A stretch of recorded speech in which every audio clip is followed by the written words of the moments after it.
The Emergency Council of the Galactic Federation convened in the shadow of terror. Admiral Zethka's forearms trembled as she addressed the assembly of over 300 species, each representative bearing the same expression of barely contained panic. "The Void Stalker has broken containment," she announced, her voice echoing through the vast chamber. "Facility Omega-7 is gone. 17 billion souls, consumed." A collective shudder rippled through the assembly. The Void Stalker, a creature of living shadow and malice, standing 12 feet tall with razor-sharp claws that could slice through reinforced titanium like paper. Its telepathic screams could drive entire populations insane, and its very presence seemed to drain the light from stars themselves. For 3 centuries, it had been the Federation's most closely guarded secret, contained in a prison built within a collapsed neutron star. "Where is it now?" asked Representative Maloth, his crystalline form flickering with anxiety. "Trajectory analysis suggests the Sol system," Admiral Zethka replied. "The human colony worlds." The chamber fell silent. Humans, those strange, irrational mammals who had joined the Federation only 50 years ago. They were known for their bizarre customs, their tendency to pack bond with literally anything, and their disturbing habit of keeping dangerous creatures as pets. But they were also fierce warriors when threatened, having successfully defended their homeworld against the Vrex invasion fleet just decades earlier. "We must warn them," declared Counselor Thrix. "Evacuate their colonies before it's too late," Admiral Zethka interrupted, reading from her datapad. "The creature made planetfall on Earth 12 hours ago. We've lost all communication with the surface." 8-year-old Emma Rodriguez crouched behind the oak tree in her backyard, watching the strange, dark shape huddled near her mother's rows. Bushes. It had crashed from the sky in a ball of purple fire the night before, leaving a small crater in the garden. Her parents had called the authorities, but they wouldn't arrive until morning.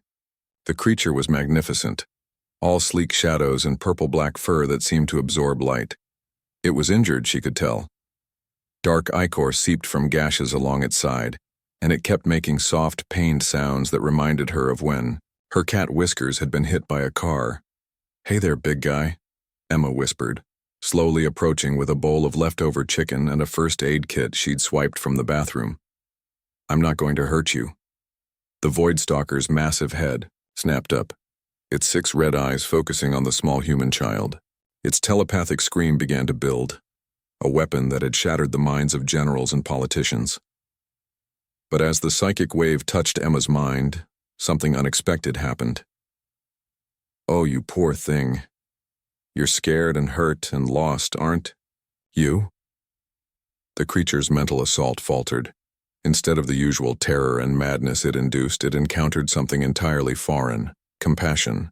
Pure, unconditional love radiating from this tiny being who saw past its terrifying exterior.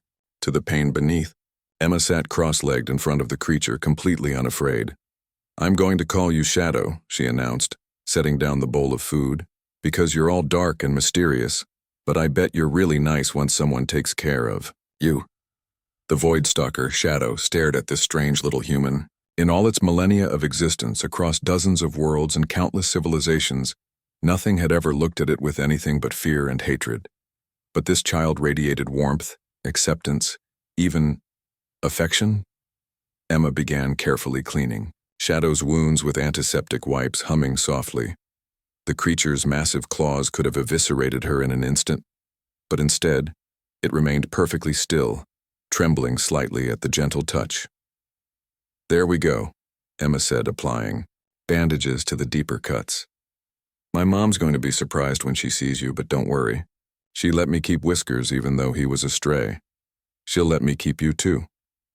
The Federation rescue fleet arrived in the Sol system 3 days later, expecting to find devastated worlds and billions of casualties. Instead, they were met by a cheerful transmission from Earth's surface.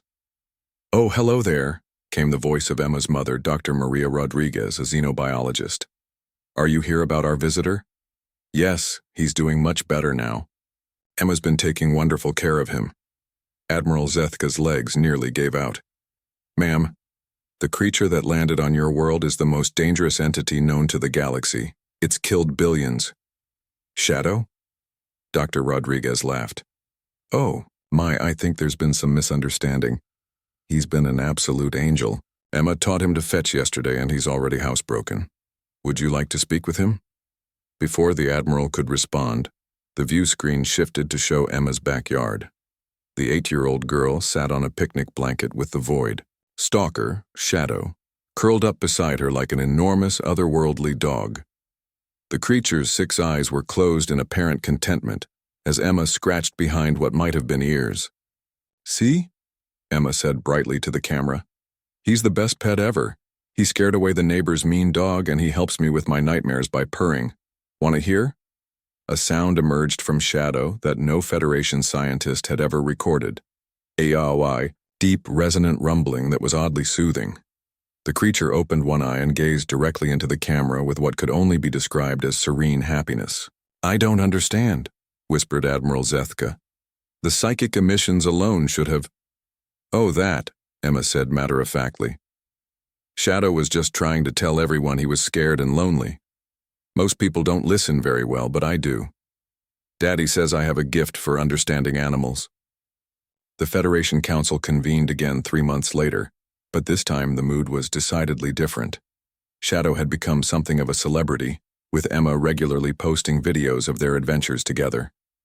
The creature that had once terrorized the galaxy now played fetch, learned tricks, and seemed genuinely devoted to its young human companion. The psychological evaluations are complete, reported Dr. Zentar, the Federation's leading xenopsychologist. The entity known as Shadow shows no signs of its previous aggressive tendencies. Its psychic emissions have stabilized into what can only be described as contentment. How is this possible? Asked Counselor Thrix. Humans, Admiral Zethka said simply. They have this inexplicable ability to see potential companions in the most unlikely creatures.